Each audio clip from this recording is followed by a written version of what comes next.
Donc, pour le cours de tarification, pour vos stages, voici donc quelques dias pour vous montrer ce qu'il faut retenir.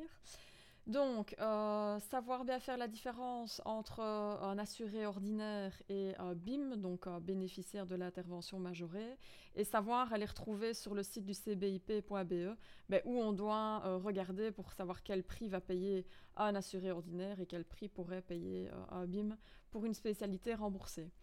Alors à côté de ça, il y a les personnes donc, qui travaillent à la SNCB, les invalides de guerre, les policiers et les militaires qui ont des remboursements supplémentaires. Donc SNCB, on avait vu que c'était une ordonnance classique. L'INIX, c'était une ordonnance classique avec une étiquette qui est donnée par l'Institut national des invalides de guerre. La police, il y a deux papiers. Donc il y a un papier bleu, enfin une ordonnance bleue et une ordonnance blanche. Et pour l'armée, c'est un double papier jaune. La MAF, c'est le maximum à facturer. Donc ça, c'est surtout fin d'année, je vous avais dit que ça va arriver. Quand on dépasse un certain plafond, ben, il y a des médicaments qui vont être totalement remboursés. Et donc vous voyez ce petit signe MAF qui va apparaître au niveau de votre ordinateur quand vous scannez certaines spécialités. Au niveau de la légalité des ordonnances, ben c'est pour l'ordonnance papier qu'il faut retenir ce qu'il faut pour que ce soit légal, puisque je vous avais dit l'ordonnance électronique, si le médecin oublie quelque chose, ça n'ira pas, son logiciel va bloquer. Donc il faut juste retenir la légalité pour l'ordonnance papier, donc il faut le code INAMI du médecin qui est en chiffres et en code barre, il y a le nom et prénom du médecin, le nom et prénom pour rappel en entier du patient, hein, si on met juste le jaune A, on ne sait pas si c'est pour Amélie, Aurélie ou que sais-je. Il faut le cachet du médecin et alors il faut la date et la signature. Attention pour les ordonnances papier, si c'est une prescription de stupéfiants, les dosages et quantités doivent être écrits en toutes lettres pour éviter toute falsification.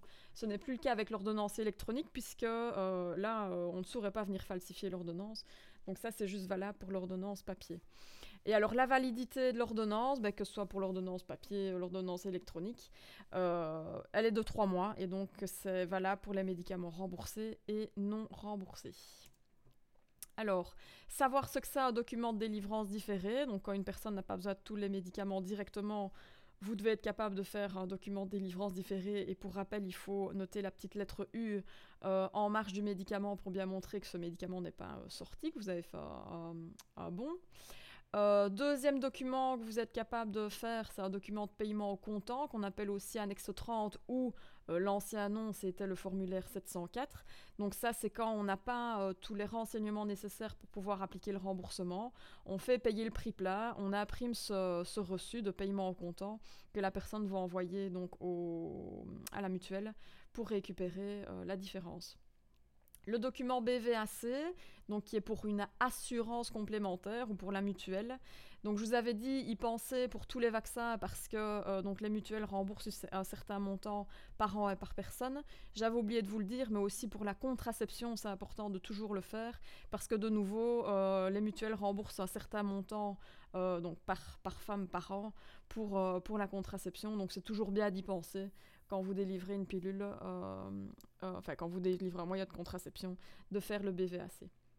Alors je vous l'avais mis dans le cours pour la pilule du lendemain, donc depuis ici le 10 septembre.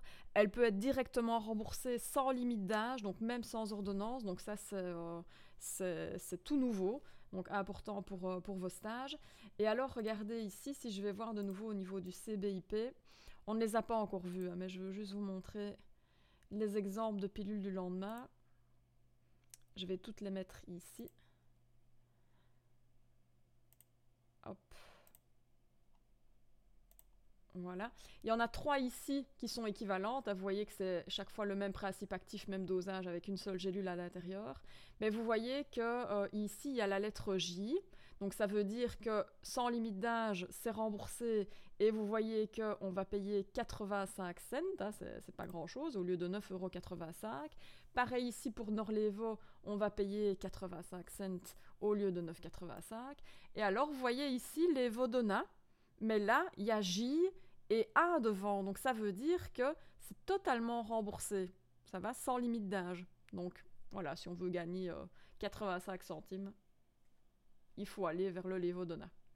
Et Elawan, Ça, c'est un autre type de pilule, c'est un autre PA. On verra la différence entre ces deux catégories-là dans le système hormonal.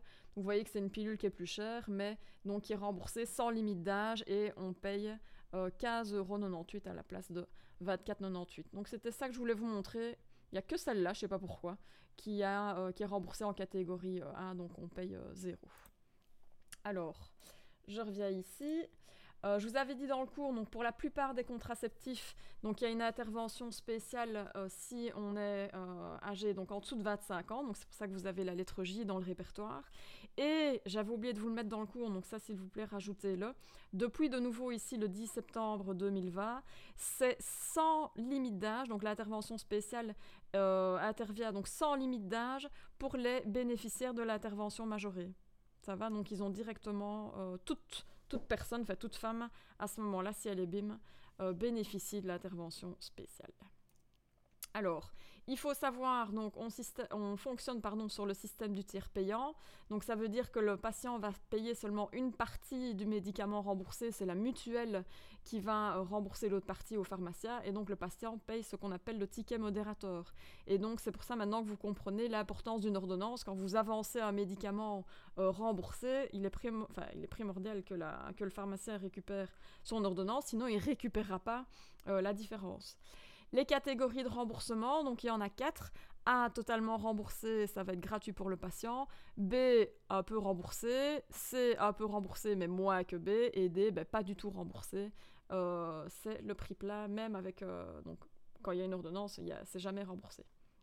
Contrôle a priori, donc ça c'est les médicaments qui nécessitent une autorisation du médecin conseil, donc en plus de l'ordonnance pour pouvoir être remboursés. Savoir les reconnaître au niveau du répertoire, c'est le petit triangle qui se trouve à gauche du point d'exclamation.